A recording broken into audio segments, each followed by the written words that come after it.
Andre Onana memulai babak baru dalam karirnya di Trabzonspor setelah 2 musim penuh kritik dan sorotan negatif selama waktunya di Manchester United. Dipinjam tanpa biaya untuk musim 2025-2026, kepindahan ini menjadi kesempatan penting baginya untuk memulihkan performa dan rasa percaya diri yang sempat menurun. Dalam 6 laga pertamanya di Super League Turki, Onana menunjukkan penampilan konsisten dan solid dengan refleks tajam, distribusi bola yang efektif, serta komunikasi yang lancar dengan lini belakang, membuat pertahanan tim menjadi lebih kokoh dan terorganisir. Kini ia bukan sekedar kiper pengganti, melainkan pilar utama Trabzonspor yang mampu menginspirasi rekan-rekannya. Penampilan impresif dan konsistensinya membuat supporter kagum hingga memberinya julukan The Wall, simbol tembok kokoh yang menjaga gawang tim tetap aman dan memperkuat mentalitas pertahanan tim secara keseluruhan. Ruben Amorim mengakui bahwa Manchester United akan menghadapi tantangan besar saat Piala Afrika berlangsung pada Desember mendatang. 2 pemain kunci tim, Bryan Mbeumo dan Amad Diallo, dipastikan absen karena harus membela negara masing-masing di turnamen yang digelar di Maroko hingga pertengahan Januari. Mbeumo hampir dipastikan akan memperkuat Kamerun, sementara Amad akan bergabung dengan tim nasional Pantai Gading yang merupakan juara bertahan. Kedua pemain ini memiliki peran sangat penting dalam kebangkitan Manchester United di bawah arahan Amorim musim ini, sehingga absennya mereka diprediksi akan memberikan dampak signifikan terhadap lini serang tim. Tidak hanya mengurangi kreativitas dan produktivitas gol, ketidakhadiran Mbeumo dan Amad juga bisa mempengaruhi keseimbangan tim, dinamika permainan, serta strategi yang telah dibangun Amorim sepanjang musim. Perjalanan timnas Indonesia menuju Piala Dunia 2026 resmi berakhir setelah menelan kekalahan dari Arab Saudi dan Irak di putaran keempat kualifikasi Asia. Salah satu masalah utama yang terus membayangi tim adalah rendahnya produktivitas gol yang terlihat konsisten baik di era Sinteyong maupun Patrick Kluivert.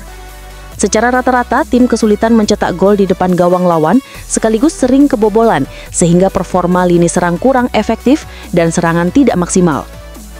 Mantan striker timnas Indonesia, Christian Gonzalez, menilai bahwa akar permasalahan utama adalah tidak adanya striker murni yang memiliki insting gol kuat di kotak penalti. Ketidakhadiran sosok seperti ini membuat peluang yang tercipta sering tidak berhasil dimanfaatkan, sehingga produktivitas tim di lini depan tetap rendah meski menguasai bola atau membangun serangan dengan baik. Josep Guardiola belum dapat memastikan apakah Erling Haaland akan fit untuk dimainkan ketika Manchester City menghadapi Bournemouth di Premier League akhir pekan ini. Striker asal Norwegia itu sempat mengalami benturan keras dalam laga melawan Aston Villa yang membuat City menelan kekalahan pertama mereka dalam 6 pertandingan terakhir. Cedera tersebut juga membuat Haaland absen saat kemenangan 3-1 atas Swansea di ajang Piala Liga tengah pekan. Guardiola menyatakan masih memantau kondisi sang penyerang dan berharap Haaland bisa kembali tampil, tetapi hingga kini belum memberikan kepastian soal kemungkinan keikutsertaannya. Situasi ini tentu menjadi perhatian penting bagi para penggemar City, mengingat Haaland adalah sosok kunci di lini serang yang perannya sangat menentukan produktivitas gol tim. Absennya Haaland bisa mempengaruhi strategi dan efektivitas serangan City, sehingga banyak pihak menunggu kabar terbaru tentang kondisinya menjelang laga melawan Bournemouth. Inter Milan mendapatkan suntikan kekuatan jelang laga melawan Hellas Verona dengan kembalinya Marcus Thuram. Penyerang asal Prancis itu sudah kembali berlatih penuh bersama tim utama setelah absen selama sebulan akibat cedera hamstring yang ia alami pasca kemenangan 3-0 atas Slavia Praha di Liga Champions. Kembalinya Thuram menjadi tambahan tenaga penting bagi tim asuhan Christian Chivu yang tengah berjuang memperbaiki posisi dan menembus puncak klasemen Serie A musim 2025-2026. Kehadiran sang penyerang diharapkan dapat memperkuat lini serang Inter Milan, meningkatkan kreativitas dan produktivitas gol, serta membantu tim meraih hasil positif di laga-laga krusial mendatang. Selain itu, kehadiran Thuram juga diyakini akan memberi motivasi tambahan bagi seluruh pemain, memperkuat semangat juang tim, dan menambah opsi strategi bagi Chivu dalam menghadapi setiap lawan. Lionel Messi mengungkapkan rasa sedih dan emosionalnya setelah sahabat dekatnya Sergio Busquets dan Jordi Alba memutuskan pensiun dari Inter Miami pada akhir musim ini. Busquets lebih dulu mengumumkan pensiunnya pada 26 September, diikuti Alba pada 7 Oktober, setelah musim reguler MLS 2025 berakhir. Messi mengenang kedekatan mereka, baik di dalam maupun di luar lapangan, dan mengakui bahwa momen sendiri pasti akan tiba suatu saat. Sementara itu, Busquets dan Alba menekankan bahwa Barcelona adalah klub yang membentuk karir mereka, sebelum akhirnya bergabung dengan Inter Miami pada musim panas 2023, menandai babak baru dalam perjalanan profesional masing-masing. Kepergian mereka meninggalkan ruang kosong dalam skuad Inter Miami, baik secara emosional maupun di lini permainan, sehingga Messi juga merasakan dampak kehilangan teman dekat dan rekan setim yang telah lama menemaninya di lapangan. Alessandro Costa Curta memberikan pujian tinggi kepada pelatih Inter Milan, Christian Cifu, atas keberhasilannya mengembalikan identitas, mentalitas, dan semangat tim setelah awal musim yang sulit ketika Inter sempat menelan 2 kekalahan dalam 3 laga pertama Serie A dan muncul keraguan soal konsistensi tim. Di bawah arahan Cifu, Nerazzurri kini berhasil meraih 7 kemenangan beruntun di semua kompetisi, menampilkan permainan yang atraktif, progresif, dan penuh determinasi. Costa Curta menekankan kecerdasan, karakter, dan pendekatan Cifu yang mampu membuat para pemain merespons metode pelatihannya dengan antusias, sekaligus membangkitkan kembali ambisi besar tim dan harapan para supporter. Ia menilai Cifu telah melakukan pekerjaan luar biasa dalam membangkitkan kembali semangat Inter pasca trauma kekalahan di final Liga Champions sebelumnya, menjadikan tim lebih solid dan siap menghadapi tantangan ke depan. Paris Saint-Germain mengonfirmasi bahwa Desire Doué mengalami cedera otot pada paha kanannya saat pertandingan imbang 1-1 melawan Lorient, sehingga diperkirakan akan absen selama beberapa pekan ke depan. Cedera ini membuat pemain muda 20 tahun tersebut dipastikan tidak akan tampil pada laga penting Liga Champions melawan Bayern Munchen pekan depan, sekaligus absen membela timnas Prancis dalam pertandingan kualifikasi Piala Dunia bulan depan. Selama pertandingan melawan Lorient, Doué terlihat berhenti berlari sambil menahan sakit pada menit ke-62, kemudian ditanduk keluar lapangan dan meninggalkan stadion menggunakan kruk. PSG menegaskan bahwa evaluasi lebih lanjut akan dilakukan setelah jeda internasional untuk menentukan langkah pemulihan yang tepat, dengan harapan pemain tersebut bisa segera kembali memperkuat tim di laga-laga mendatang. Setelah 3,5 tahun penuh pencapaian di Liverpool, Luis Diaz memutuskan untuk melanjutkan karirnya di Bayern Munich dengan transfer senilai 65,5 juta pounds pada Juli lalu. Keputusannya terbukti tepat karena ia langsung menunjukkan performa gemilang dengan mencetak 8 gol dan 5 assist dalam 14 pertandingan. Kontribusinya membantu Bayern Munich memenangkan Piala Super Jerman dan memuncaki klasemen Bundesliga dengan keunggulan 5 poin. Sebelum pindah, dia sempat berbicara dengan Florian Wirtz yang memberinya gambaran positif tentang intensitas dan semangat kompetisi di Bundesliga. Dukungan dan nasihat itu membuatnya semakin yakin untuk bergabung. Kini, pemain berusia 28 tahun tersebut menjadi bagian penting dari lini serang Bayern bersama Harry Kane dan Michael Olise, menunjukkan konsistensi luar biasa sejak awal musim. Pada bursa transfer musim panas lalu, Jude Bellingham membuat keputusan penting dalam karirnya dengan bergabung ke Borussia Dortmund, mengikuti jejak sang kakak. Namun awal perjalanannya di Jerman tidak berjalan mulus. Dalam 3 bulan pertama, ia jarang mendapat kesempatan tampil di skuad utama Die Borussen. Kondisi itu sempat memunculkan spekulasi bahwa Bellingham ingin pindah klub pada bursa transfer musim dingin, dengan Manchester United disebut sebagai tujuan potensial. Meski begitu, laporan terbaru menyebutkan bahwa Bellingham sudah menentukan sikap. Ia memutuskan untuk tetap bertahan di Dortmund dan tidak ingin terburu-buru meninggalkan klub.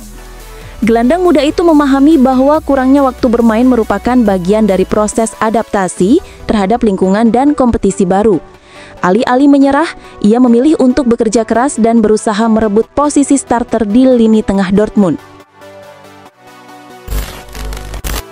Arsenal saat ini memuncaki klasemen Premier League meski kerap dikritik karena dianggap terlalu bergantung pada bola mati. Dari 16 gol Liga musim ini, hanya 5 yang berasal dari permainan terbuka, sementara sisanya tercipta melalui skema set piece. Banyak pihak menilai hal ini sebagai indikasi bahwa tim asuhan Mikel Arteta terlalu mengandalkan situasi bola mati untuk meraih hasil positif.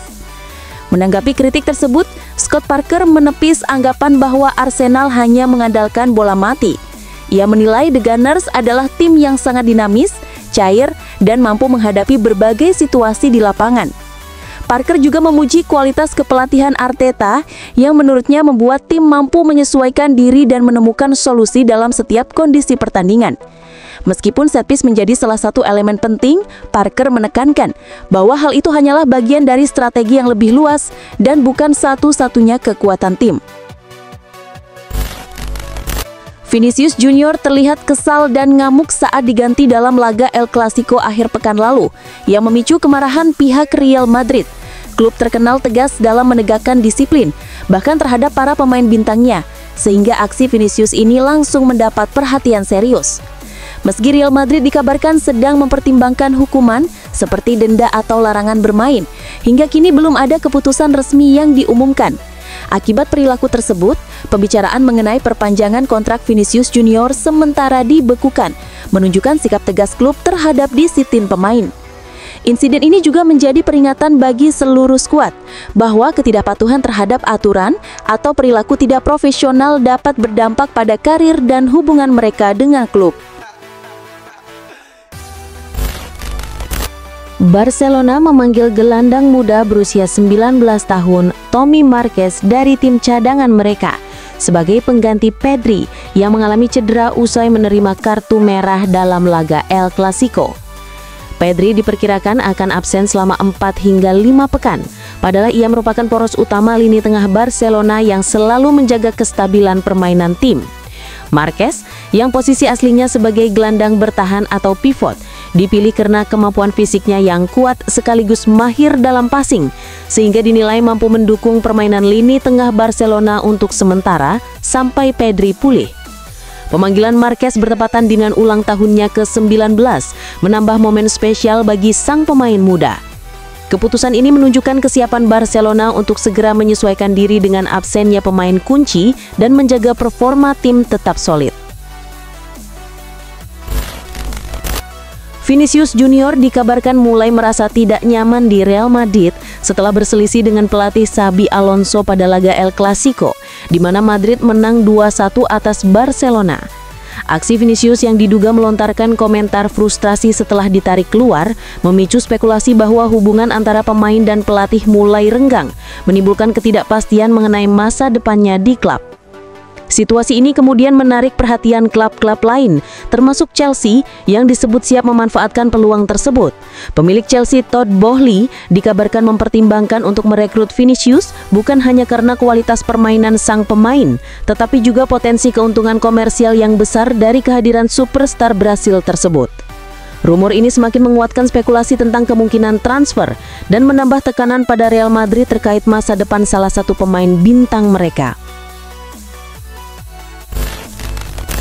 Sekitar setahun lalu, Manchester United memutuskan untuk berpisah dengan Erik ten Hag setelah tim mengalami serangkaian hasil buruk. Tak lama kemudian, klub menunjuk Ruben Amorim, pelatih kepala Sporting Lisbon, sebagai manajer baru Setan Merah. Amorim mengakui bahwa setahun terakhir di MU penuh dengan tantangan, pasang surut dan tekanan tinggi, namun ia menikmati setiap pengalaman yang ia dapatkan. Ia menyebut bahwa menangani klub sebesar MU berbeda dengan tim-tim sebelumnya dan memberinya banyak pelajaran berharga tentang kepelatihan di level tertinggi. Lebih jauh, Amorim menegaskan keinginannya untuk tetap melanjutkan karirnya di Old Trafford untuk jangka panjang dan bertekad meraih lebih banyak prestasi bersama Manchester United, membuktikan komitmen dan ambisinya terhadap klub. Jonathan David belum mampu tampil maksimal bersama Juventus dengan hanya mencetak 1 gol dari 10 penampilan di semua kompetisi. Kondisi ini membuat Juventus dikabarkan mempertimbangkan kemungkinan menjuangnya pada bursa transfer Januari untuk meraih keuntungan. Tottenham yang sebelumnya kalah cepat dalam perekrutan David, kini kembali menunjukkan minat serius untuk memboyong penyerang asal Kanada tersebut bersama raksasa Jerman Bayern Munchen. Kebutuhan Spurs akan penyerang baru cukup mendesak karena lini depan tim belum menemukan sosok nomor 9 yang konsisten. Dominic Solanke jarang bermain, Richarlison dan Mathys Gal belum mampu mengunci posisi utama, sementara Randal Kolo Muani sempat terganggu cedera, sehingga debut Premier League-nya tertunda. Dengan situasi ini, peluang Tottenham merekrut Jonathan David pada Januari semakin terbuka lebar. Mantan pemain Manchester United, Memphis Depay, tengah menjadi perbincangan hangat di Brasil setelah muncul tuduhan bahwa ia telah menghamili seorang influencer lokal lalu menghilang tanpa kabar. Perempuan tersebut adalah Lauri Simoes, seorang influencer kecantikan dan gaya hidup asal Bahia yang kini tinggal di Sao Paulo. Lauri yang memiliki lebih dari 42.000 pengikut di Instagram menuturkan bahwa Depay mulai menjaga jarak darinya setelah mengetahui dirinya tengah hamil. Menurut laporan jurnalis hiburan terkenal Brasil, Fabia Oliveira, hubungan antara Depay dan Lauri dimulai pada Februari lalu setelah keduanya bertemu di sebuah pesta ulang tahun. Namun keadaan berubah drastis ketika Lauri mengabarkan kepada Depay bahwa ia sedang mengandung. Barcelona kembali menghadapi masalah cedera yang mengingatkan pada masa lalu klub. Setelah Lionel Messi pernah berjuang melawan cedera serupa di awal karirnya, kini giliran Lamine Yamal yang dikabarkan mengalami pubalgia, cedera kronis pada area selangkangan yang menimbulkan rasa sakit berkepanjangan dan bisa mempengaruhi performanya di lapangan. Pemain berusia 18 tahun itu terlihat kesakitan saat El Clasico melawan Real Madrid, di mana Barcelona kalah 1-2. Menurut laporan media Spanyol, Sport, tim medis klub khawatir cedera tersebut bisa menjadi kronis dan sulit ditangani secara tuntas. Kondisi ini pun membangkitkan kenangan akan perjuangan Messi, yang dulu harus menyesuaikan pola latihan demi tetap bisa tampil konsisten. Dalam wawancaranya pada 2019, Messi mengaku bahwa pubalgia merupakan cedera yang sulit disembuhkan dan membutuhkan waktu panjang untuk pulih sepenuhnya. Bintang muda Chelsea, Alejandro Garnacho, mendapat kritik tajam dari legenda Argentina, Oscar Ruggeri, yang menilai sang pemain memiliki sikap terlalu sombong dan perlu dibimbing agar lebih rendah hati. Ruggeri mendesak pelatih Enzo Maresca untuk membumikan Garnacho dan mengingatkannya agar tetap fokus pada karir sepak bolanya. Garnacho yang baru bergabung dengan Chelsea dari Manchester United seharga 40 juta pound pada musim panas lalu, dinilai tampil di bawah ekspektasi dan memiliki masalah dalam hal sikap. Ruggeri yang dikenal sebagai mantan bek tangguh sekaligus peraih Piala Dunia, menegaskan bahwa kesombongan hanya akan merugikan perkembangan karir pemain muda seperti Garnacho. Ia pun menasehati sang winger untuk tetap membumi, menghargai profesinya, dan tidak merasa lebih hebat dari pemain lain. Napoli dikabarkan semakin serius memburu Kobbie Mainoo dari Manchester United pada bursa transfer Januari mendatang. Ketertarikan klub Italia ini sebenarnya bukan hal baru, karena mereka sudah sempat menanyakan situasi sang pemain pada akhir bursa transfer musim panas lalu. Saat ini Mainoo kesulitan menembus tim utama di Old Trafford, sehingga peluangnya untuk mendapatkan menit bermain terbatas. Sementara itu Napoli tengah menghadapi krisis gelandang yang cukup serius. Kevin De Bruyne dipastikan absen lama akibat cedera dan Zangbo Anguissa harus meninggalkan tim untuk tampil di Piala Afrika. Kondisi ini membuat peluang bagi Mainoo untuk mendapatkan kesempatan bermain lebih banyak di Napoli semakin terbuka, menjadikannya target yang potensial bagi tim Antonio Conte.